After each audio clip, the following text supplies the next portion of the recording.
y un gran equipo analizan lo que pasa y toda la información del día. El arranque. Todo lo que tenés que saber por Radio Sónica, la radio más escuchada de Internet.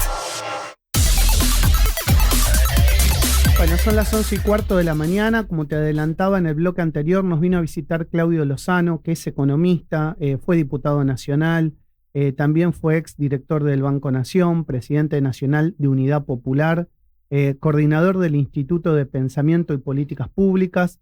Va a charlar con nosotros en la mañana de Radio Sónica, un día especial, como ya sabés, por el fallecimiento, la partida terrenal y física del Papa Francisco, pero bueno, no va a escapar a la economía y a la interrelación y los vínculos que desde el Vaticano también se pueden hacer con la geopolítica mundial. Claudio, un placer tenerte como siempre aquí en Radio Sónica. No, bueno, gracias por la invitación, también un gusto estar con ustedes.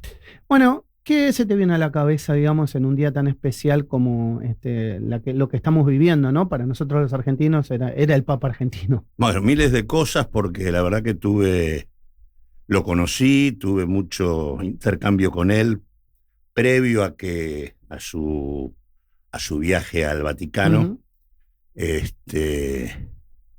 Y tengo muchos puntos de encuentro. Primero, porque era de San Lorenzo como yo. Claro.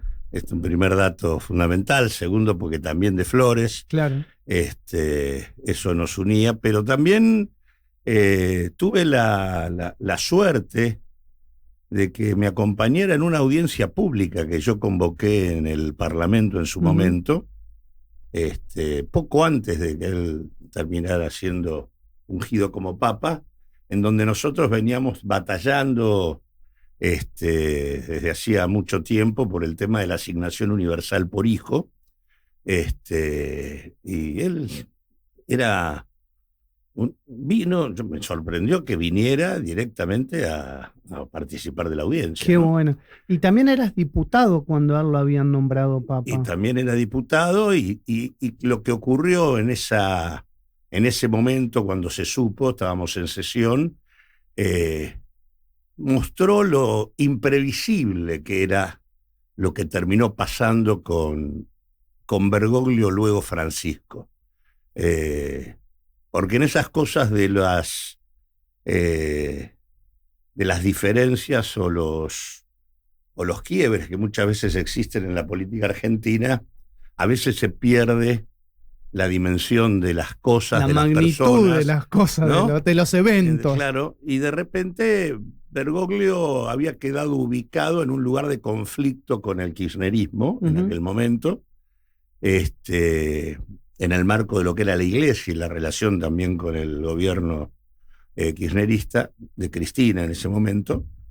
Y por otro lado, y había todo un espacio de la derecha en la Argentina, del macrismo y demás, que buscaban entornar a Bergoglio y transformarlo en su referencia. Sí. Y cuando se produce la nominación de Bergoglio, se produce estábamos en sesión, yo estaba ubicado en el centro del recinto y tenía a la izquierda al bloque del Frente para la Victoria en ese momento, y a mi derecha a lo que sería Juntos para el Cambio, PRO, etc. Y se produce en el espacio de la derecha, todos se paran y aplauden y gritan fervorosos por el triunfo de Bergoglio en el papado. Claro. Y del otro lado, silencio. Qué bárbaro ese momento. Y la verdad que la figura de Bergoglio, luego Francisco, a nivel mundial implicó un proceso de renovación brutal de la Iglesia y una apertura a discusiones que seguramente a la derecha no le gustaron, y que a los sectores más, y que fue resistido por los sectores más conservadores del Vaticano, y de confrontación aparte con las iglesias más conservadoras, como ser la de los Estados Unidos. Exacto. Porque claro, ¿qué es la discusión que se viene ahora? Es continuar esas transformaciones. La principal pregunta que se abre ahora es en qué medida la Iglesia va a continuar en esa línea de renovación que implicó un papado que confrontó al neoliberalismo, que confrontó al capitalismo financiero, que se puso del lado de los pobres, de los migrantes, de las mujeres. En contra del extractivismo. En contra el tema, la encíclica Laudato Si, claro. Todo el tema contra el extractivismo, la cuestión ambiental, o sea, rompió el molde. Es un papa que rompió el molde y que además fue a fondo hacia adentro de la Iglesia porque fue contra la corrupción económica y financiera en el Vaticano, abrió un espacio para que las mujeres salieran del lugar absolutamente secundario. Para darles espacio de poder y de administración. Dentro de la Iglesia. Claro. De hecho, creció de manera muy grande la cantidad de mujeres nombradas por él en el Vaticano. Y también, bueno, con esa, digamos, y todo el tema de haber denunciado y intervenido para castigar el abuso de menores, la pedofilia, exacto, ese tipo de cosas. La verdad que, sinceramente, yo tengo esa imagen en la sesión del Parlamento y digo, pero qué mirada tan chiquita. Tan que chiquita, había claro, en la Argentina en ese momento, que no se dimensionaba lo que estaba pasando, y qué manera absolutamente inexacta de medir la figura de Bergoglio, porque no es que Bergoglio dejó de ser quien era, tenía en sí mismo un montón de características de lo que era su formación jesuita y demás. Yo recuerdo un referente de la izquierda kirchnerista como es Berbisky, haciendo denuncias brutales sobre Bergoglio, incluso tratando de incidir para que Cristina no fuera a verlo, etcétera, o para que el kirchnerismo se manifestara de manera contraria. Digo, había mucha cerrazón mental, digamos, que no permitía dimensionar lo que estaba pasando. Y la verdad que creo que hoy hay en el mundo una preocupación, por lo menos para los que creemos que hay que, en esta etapa tan oscura de la humanidad, ¿no? Porque no vivimos una etapa. Es un momento oscuro. Una etapa en donde a veces la idea de humanidad es como que no existe. Lo humano está fuertemente en cuestión. Y creo que la palabra de Francisco fue una palabra dedicada a confrontar con esa situación de oscuridad. Abrió aparte de la Iglesia al pensamiento científico. Totalmente. En mucha mayor medida que nunca. Es que la verdad que tristeza por un lado y preocupación por cuál va a ser el rumbo de la Iglesia en general y de la Iglesia argentina en particular, porque él también renovó en la estructura eclesial nuestra y a nivel mundial. Y contaba esto de sacar digamos, el lugar de preponderancia que tenía Buenos Aires con el cardenal primado, que lo lleva a Santiago del Estero. Que parece un dato no menor, pero no lo es un dato histórico. Es un dato histórico, pero aparte incluso lo que pasó el 24 de marzo, por primera vez en la Catedral Metropolitana aparecen algunos rostros y todo el listado de los 200 desaparecidos vinculados a la Iglesia. Entre religiosos, laicos, y demás. La verdad que digamos, eso fue un hecho histórico, nunca había pasado con la Iglesia argentina en el marco de lo que es el tema de la cuestionamiento represivo. Mirá lo que estamos contando, uno piensa, esta fue la primera vez donde aparecen, viste, los 2 obispos secuestrados, la verdad, y eso es obra de Francisco. O de Bergoglio. No quiero, digamos, irme mucho de este tema o correrme al 100% porque está relacionado. ¿Qué está pasando en el mundo con la llegada de Trump? Y de qué manera, digamos, la elección de un futuro papa puede incidir, digamos, en esto de darle la derecha 100% a Trump. No sé, pienso en un cardenal cercano a Meloni también. ¿Qué puede pasar en el mundo, digamos, relacionado con lo que estamos viviendo? Mirá, sí, obviamente está claro que la etapa actual del capitalismo ha roto todo tipo de vínculo con lo que sería la democracia. Si uno se acuerda de la caída del muro, a la salida del muro, el capitalismo prometía el vínculo virtuoso entre el mercado y la democracia. Sí.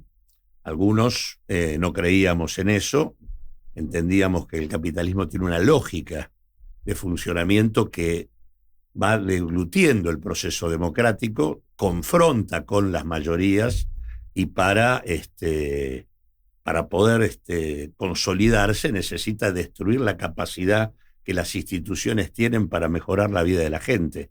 Y de hecho lo que ha pasado... Y fíjate si no está pasando. Lo que ha pasado es que en la fase del capitalismo financiero, de la economía de las plataformas, el capitalismo de plataformas y los cambios en las relaciones laborales han dado lugar a un proceso de destrucción de lo que era el estado de bienestar y por otro lado de ampliación de niveles de desigualdad como nunca existieron, ya no solo a nivel de los países menos desarrollados, como los nuestros, sino a nivel de los países centrales. Los países centrales han vivido una conmoción en términos de pérdida de niveles de vida y demás, entre ellos también los propios Estados Unidos. Y la verdad que en ese sentido, digamos, lo que apareció como el formato político adecuado a este tiempo, que probablemente un multimillonario como Elon Musk lo refleja con claridad, es el vínculo de los dueños de la ultratecnología con experiencias autoritarias, fascistas o nazis, con el saludo nazi del propio Elon Musk. Y ahí el peligro que tenés también con el direccionamiento del pensamiento, porque digamos, estas personas que son ultra mega millonarias son los dueños de los medios. Claro. Y manejan la información y manejan hasta lo que el algoritmo puede hacer que vos leas, veas o escuches. Exactamente. Lo peligroso que puede ser, ¿no? Sí. Por eso digo, en tanto eso sea, digamos, esto que de alguna manera recorre el mundo, en donde tenemos experiencias autoritarias que han crecido en Europa y en buena parte como experiencia política asociada a esta etapa del capitalismo, que llega incluso al dominio expreso dentro de los Estados Unidos con la figura de Trump, y de lo cual Argentina, por supuesto, no está exenta, porque en esa corriente se ubica el actual presidente de la Nación, ¿no? En una corriente política, aparte negada, refractaria a la discusión, al pensamiento científico, a contramano de todos los tiempos. La verdad que sería terrible que la Iglesia, que renovó su vínculo con la sociedad, haciéndose muchísimo más humana a través de la voz de Francisco, se plegara a esto. Yo creo que Francisco no fue elegido por casualidad. El Papa latinoamericano emerge en un contexto donde la Iglesia venía perdiendo terreno en relación a otras religiones, y venía perdiendo terreno por el grado de conservadurismo y de pérdida de todos los valores que en algún momento la hicieron tener que ver con una expresión o cierta mejora en los niveles de desarrollo humano. Así que, bueno, eso espero que no hayan pensado que con Francisco ya era suficiente y quieran retroceder, aunque la posibilidad del retroceso por la situación del mundo efectivamente existe. Así que el tema sobre cómo sigue la historia a nivel de una institución tan importante, obviamente es algo que va a abrir posibilidades o va a ser un problema para todo lo que hay que discutir en Argentina y en el mundo, ¿no?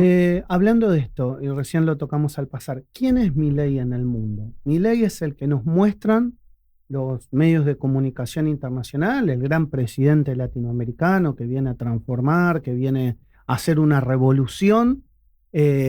¿O quién es Milei? Para vos, a tu criterio, en tu línea de pensamiento. No, Milei es el mascarón de proa en la Argentina de una alianza que habrá que ver en qué medida sobrevive o no al momento que estamos transitando, entre lo que es el capital financiero internacional y el poder económico local. Un mascarón de proa que te diría que incluso esa alianza ni siquiera tenía cifradas sus expectativas en él, medio como que la debacle del sistema político argentino llevó a esto, o sea, la pérdida de credibilidad en la política, en las experiencias populares, el fracaso. Te diría, más allá de buena parte de la experiencia democrática, también del ciclo político que se abrió en el 2001, y en donde se abrieron expectativas de cambio en la Argentina, de confrontación con el neoliberalismo, de la posibilidad de pensar una sociedad diferente, y que, más allá de que eso implicó algunos avances, cierta compensación social en determinados momentos, lo que terminó ocurriendo fue un enorme fracaso de las políticas populares en sus diferentes manifestaciones, tanto la de aquellos que gobernaron o gobernamos en algún momento, porque tuvimos que ver con la gestión del Estado, como de aquellas experiencias populares, por ahí más ligadas a experiencias de izquierda, que estaban por fuera de la gestión, pero que tampoco estuvieron en capacidad de canalizar el malestar que la sociedad argentina fue acumulando, yo diría, en los últimos 40 años de democracia. Ha habido un proceso de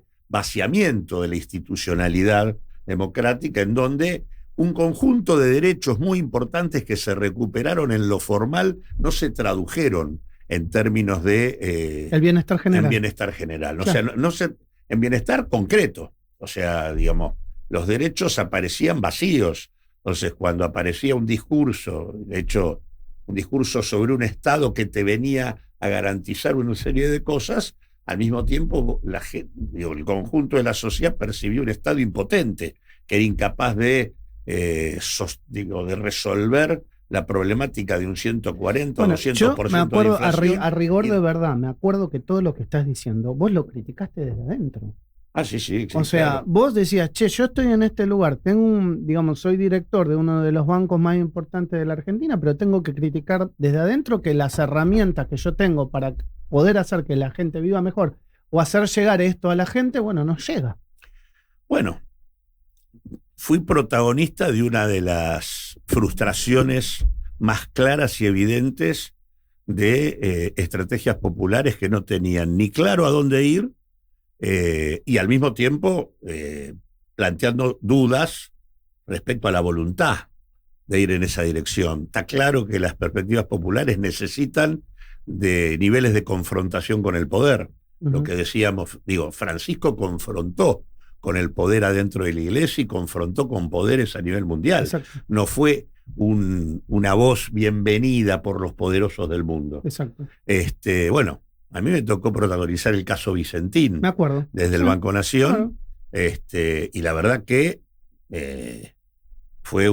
nosotros denunciamos una situación, incluso dentro del banco impulsamos una manera de intervenir para evitar que la jugada de Vicentín, el fraude, se transformara en una salida decorosa de la familia Vicentín, en desmedro del Banco Nación, de los productores, de la sociedad en general. Pero la verdad que nos encontramos con un gobierno que tenía a la mano la posibilidad de armar una empresa testigo del comercio exterior, frenando lo que había sido una actitud delictiva, delincuencial, de un grupo empresarial que había estafado al Estado y a los productores. Era posible armar una empresa mixta del comercio exterior que nos permitía controlar la triangulación que existe en el comercio exterior de la Argentina, custodiando mucho mejor los dólares que tienen que ingresar a la Argentina y que tanta falta le hacen al país y le hacían en ese momento a la política económica nacional. Nos encontramos con y le siguen haciendo, si no hubiésemos pedido dinero. Por eso, y le siguen haciendo para dejar de depender de un endeudamiento permanente, claro, y perpetuo. Y en lugar de encontrar un gobierno decidido a avanzar cuando tenía todos los elementos en la mano para hacerlo, primero, cuando lo denuncié, desde dentro mismo del gobierno me dijeron que no iban a hacer nada, ¿no? Que lo que yo estaba planteando de Vicentín lo iba a resolver el mercado, cuando era evidente que el mercado lo iba a resolver concentrando y extranjerizando aún más el comercio exterior, porque el mercado tiene nombre y apellido, y me había venido a ver 48 horas después de que yo saqué el primer informe sobre Vicentín, que se hizo público, el señor Mercado, que era el pulpo, el grupo empresarial suizo, Glencore, ese grupo me vino a ver para explicarme que ellos querían quedarse con Vicentín, pero que eran unos muy buenos clientes del Banco Nación. Entonces, a mí el mercado me quedaba claro lo que quería, lo supe inmediatamente, no me llevó mucho tiempo. Era extraño escuchar que el gobierno me dijera que esa era la solución a lo que había ocurrido. Y así fue. Y luego me dijeron eso, 2 meses después apareció una estrategia, mejor dicho, peor aún, apareció una conferencia de prensa que planteaba expropiar, sin ningún criterio, sin haber hablado con los que habíamos trabajado el tema y sabíamos que había que encarar eso de otra manera, que se terminaba en una expropiación del grupo empresario y no de la empresa, claro. Pero que sobre la base de construir consenso político para poder llevarlo adelante. Había que hablar con los 1.500 productores que habían sido estafados, había que hablar con los trabajadores y sus sindicatos que formaban parte del grupo empresario, había que hablar con las 93 cooperativas agropecuarias involucradas en ese proceso. Había que hacer política, construir un consenso que permitiera sostener desde un gobierno que defendía los intereses de la sociedad frente a lo que era el desfalco que Vicentín había hecho, y con todas las herramientas en la mano explicando lo que Vicentín había hecho, había que avanzar con eso. No se hizo nada de eso, y de buenas a primeras se larga una expropiación sin ningún tipo de todo lo que acabo de decir, sin haber hablado con nadie, y consecuentemente se larga una iniciativa que estaba llamada a la derrota de lo mal que se había hecho. Y encima además ni siquiera después se la pudo sostener, porque avanzaron 2 pasos y retrocedieron 3 de manera inmediata. Claro. O sea, ese nivel de improvisación, de falta de vocación estratégica por transformar la Argentina, de no construir poder político con la comunidad para poder discutir con el poder que oprime a la comunidad las cosas que hay que hacer, bueno, todo eso lo viví de manera... Pero sobre la base de entender que los espacios institucionales a los que se arriba en el marco de la construcción política son para que uno haga en ellos lo que corresponde hacer. Okay. Yo en ningún momento dejé de decir lo que había que hacer. No, sí, yo me acuerdo, puntualmente lo has dicho en mi programa. En tantas otras. Claudio, haceme un resumen de qué situación económica estamos viviendo hoy. Con inflación, que obviamente es menor a la que teníamos, pero sigue habiendo inflación. Estoy yendo al supermercado, no te alcanza la guita, no nos alcanza nadie. Seguimos pidiendo endeudamiento y dólares al Fondo Monetario Internacional para sostener un modelo que no entendemos muy bien cuál es, o sí, que es la bicicleta financiera, pero a la gente no le llega. ¿Cuál es el momento económico de hoy, de la Argentina de hoy? ¿Por qué tenemos que gritar como un gol que nos hayan dado el endeudamiento? No solo que no hay que gritar como un gol, sino que en realidad, digamos, lo que estamos viviendo es un verdadero salvataje, okay, conducido por el gobierno de Trump. O sea, fue el blindaje de la Rúa, algo parecido. Sí, yo te diría que no, es distinto. El contexto es distinto y tiene otras características. Digamos, es mucho más parecido a lo de Macri en el 2018. Okay.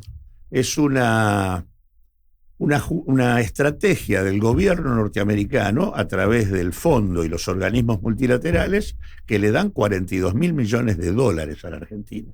20.000 del fondo, 12.000 del Banco Mundial y 10.000 del Banco Interamericano de Desarrollo. Es una barbaridad de dinero, no lo dimensionamos. Que son 42.000 millones de dólares más sobre las espaldas de los argentinos y argentinas, lo cual, en primer lugar, implica tener en claro que algo que no resolvió la democracia en la Argentina, y que si no la resolvemos no tenemos perspectiva, que es, ni siquiera en los mejores momentos de las experiencias populares, que es el tema del sistema de la deuda. La Argentina ingresó en el sistema de la deuda con la dictadura militar y no salió nunca más de ahí. Y tenemos 50 años de crecimiento permanente de la deuda, con distintos momentos de expansión del endeudamiento asociados todos a procesos de especulación financiera y fuga de capitales, okay, en todos los casos, Martínez de Oz, Cavallo, Macri, Milei, y eso nos da a las cerca de 500.000 millones de dólares de deuda que tenemos, con una contrapartida similar de capitales de argentinos en el exterior. Ese sistema de la deuda es un sistema que como nació a través de una deuda que el Estado nunca tomó, sino que la tomaron los privados para acumular financieramente y fugar esa acumulación al exterior, y luego el Estado estatiza esa deuda, pero sin los recursos que estaban afuera, que eran los que permitían pagarla, lo que termina teniendo el Estado argentino es un nuevo gasto que estructuralmente define una situación de déficit permanente. O sea, la deuda no es que el déficit genera la deuda, sino que la deuda a partir de mediados de los 70 se transforma en un componente estructural y permanente del déficit del Estado argentino. Y eso hace que vayamos a una lógica en donde la única manera que el Estado tuvo de resolver es tomar deuda nueva para pagar deuda vieja. Sí. Esto es lo que se vuelve a cristalizar con esto que acaba de ocurrir. O sea que este salvataje es por un tiempo. Este salvataje es por un tiempo porque además, en general, todas estas políticas tuvieron algunas características que esta política mantiene. Una, primero, fuerte licuación salarial previa a la aplicación de... la licuación salarial ocurrió con Martínez de Oz, la licuación salarial fue previa a la convertibilidad, la licuación salarial fue también con Macri, y la licuación salarial empezó con Milei, con la primera devaluación del 118% y el impacto que eso tuvo destruyendo los ingresos. Pero esto pasa en un contexto donde el empresariado pyme no vende. No, por supuesto. O sea, pasa en un contexto también muy difícil. Es que todas estas políticas son licuación de ingresos, caída de la demanda, recesión y fijación del tipo de cambio por debajo de la evolución de los precios. Esas son las condiciones para bajar la inflación. Pero lo que no se entiende acá es que la inflación es una alteración en el sistema de los precios. Y por lo tanto la solución a la inflación es establecer un orden y una relación entre los precios que no se modifique. Esa relación entre los precios implica un nivel del dólar, un nivel de los salarios, un nivel de los distintos precios de los productos, de los servicios y de la producción, digamos, un tipo de patrón impositivo, una manera de intervenir el Estado. O sea, es un esquema que define un sistema de la sociedad.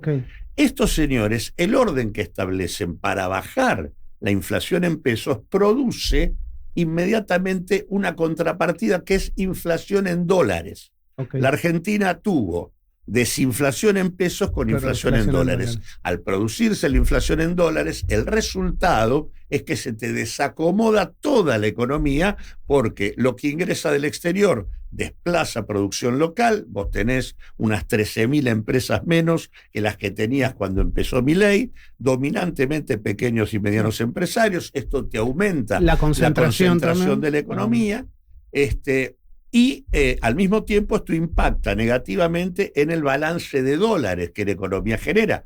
Una de las grandes, en este tiempo, Milei se comió primero el saldo comercial del 2024, que fue importante, y se lo comió tanto pagando deuda, que pagó deuda a lo pavote, sino además con el tema del déficit brutal en los servicios y fundamentalmente en el turismo, en donde vos tuviste un incremento del turismo en este último verano de un 74% respecto al verano anterior. Esos son todos dólares que se fueron de la Argentina. Y entonces, cuando vos tenés este esquema de ordenamiento de los precios, que es desinflación en pesos, inflación en dólares, en el marco de políticas de apertura y de regulación, lo que vos tenés inmediatamente es más deuda, destrucción productiva y destrucción de puestos de trabajo. Se destruyeron 200.000 puestos de trabajo formales.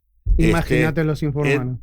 Y los informales, en realidad, muchos de ellos, creció la informalidad como modo de compensar a la gente cuando se queda sin laburo, trata de hacer algo y aparece el autoempleo y demás, obviamente con mucho menor nivel de ingreso, con lo cual vos tenés un mercado interno muy chico, cada vez donde se consume cada vez menos. De hecho, vos tenés 16 meses de caída del consumo. La actividad que se recompone está asociada exclusivamente al extractivismo del agronegocio, de la minería, los hidrocarburos y demás. Eso es lo que se mueve. pero con las consecuencias de siempre. Esto obviamente tiene el boleto picado y encima, además, hecho el salvataje, en realidad lo que tenemos es una estrategia de volver a armar otro carry trade, otra bicicleta en el marco de esta banda entre 1.000 y 1.400 sobre la base de subir las tasas de interés. Claro.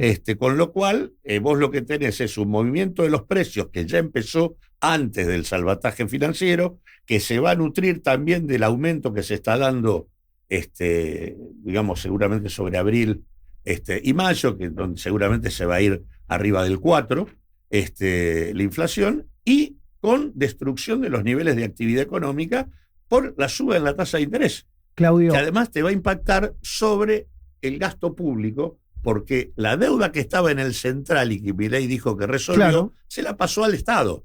Y entonces, por lo tanto, eso hace que el Estado, para el superávit que quieren conseguir, como van a tener que pagar más intereses, va a tener que ser mayor el ajuste del gasto que vas a hacer para llevarlo. Así que es como el huevo y la caída gallina de los salarios, destrucción del empleo, aumento del endeudamiento, destrucción productiva, cuarto industricidio en la Argentina. No hay ninguna novedad. Todo esto Argentina ya lo vivió. Es la cuarta vez que los sectores dominantes de la Argentina controlan el aparato del Estado para hacer lo mismo. La última que te hago, y también para aprovecharte, vas a jugar en las elecciones de la ciudad a través de Eva, ¿no? Coutsouvitis, que estuvo hace unos días aquí conmigo. Contame por qué votarla en la ciudad de Buenos Aires. Porque es el intento de armar una propuesta diferente. Macri va a llevar 20 años el macrismo acá en la ciudad de Buenos Aires. A veces cuando los porteños que nos creemos muy distintos al resto del país, decimos, mirá, está tal caudillo en la provincia, es un feudo, lleva 30 años, 20 años. Bueno, acá el macrismo tiene 20 años. Es más, se dio el lujo de traer al primo que estaba en Vicente López gobernando y lo puso acá. Y aparte sobre la base de un modelo supuestamente de modernización y transformación, terminaron generando una crisis social, ambiental, habitacional en la ciudad de Buenos Aires. Y la verdad que la experiencia opositora que construimos todos en algún momento, dio como resultado fracasos, no logramos. Por lo tanto, no se puede seguir haciendo lo mismo. No podemos repetir experiencias como la que produjo Alberto Fernández. Nosotros fuimos parte de esa experiencia. Ahora, la manera en que se llega a la nueva propuesta que tiene hoy Unión por la Patria, o como se lo llame, en realidad, más allá del candidato, es la misma historia, donde no se discutió absolutamente nada, donde no existe una estructura por detrás que sostenga una propuesta diferente. Por lo tanto, nosotros creemos que hay que barajar y dar de vuelta. Okay. Porque eso es lo que nos llevó al fracaso. No tener acuerdos claros respecto hacia dónde vamos. No hay un modelo de ciudad diferente en quienes sostienen la candidatura de Santoro.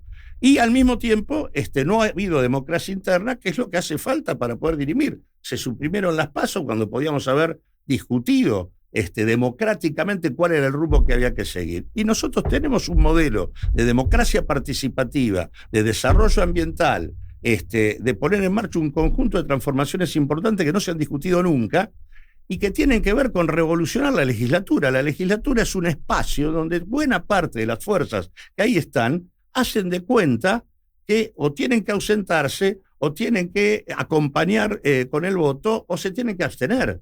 Digo, el bloque de Unión por la Patria hoy, que es el que sostiene la candidatura de Santoro, más allá del propio Santoro, nada de lo que Santoro dice tiene que ver con lo que hace el bloque de Unión por la Patria en la legislatura.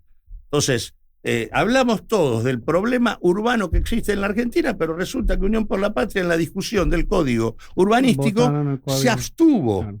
19 legisladores, es el bloque más importante de la legislatura y se abstiene cuando estaría en capacidad no solo de haber votado ¿cómo se va a abstener un legislador de la ciudad sobre la discusión del código urbano? ¿Cómo es posible que hayamos tenido que sacar por el lado de la justicia, aparte lo sacamos nosotros, con Eva a la cabeza? Me acuerdo, Basta de Demolar. No, con Basta de Demolar, que también compañeros cercanos a eso también nos acompañan, pero digo, no hay código ambiental en la ciudad de Buenos Aires. Tuvimos que sacar a través del doctor Valdivieso, que forma parte también de la lista, sí. un código ambiental que llevan 25 años sin aprobarlo. ¿Y qué pasó con con los que son opositores, que aparte ahora es opositor Lustó, es opositor no se puede seguir haciendo esto, porque esto es lo que después destruye la credibilidad en la construcción política, que es lo que me parece que hay que reconstruir. Confluencia por la Igualdad y la Soberanía, que lleva a María Eva como candidata, va en esa dirección, y vamos a seguir en esa dirección también en las elecciones nacionales. Claudio, un placer siempre recibirte. Gracias por estar en el streaming de Sónica siempre que te convocamos. Gracias. No, gracias a usted por invitarme. Claudio Lozano, economista, exdiputado nacional, pasó por la mañana del arranque. Estás escuchando El Arranque, programa nominado a los Martín Fierro Digital 2022 como mejor programa de interés general por Radio Sónica, la radio más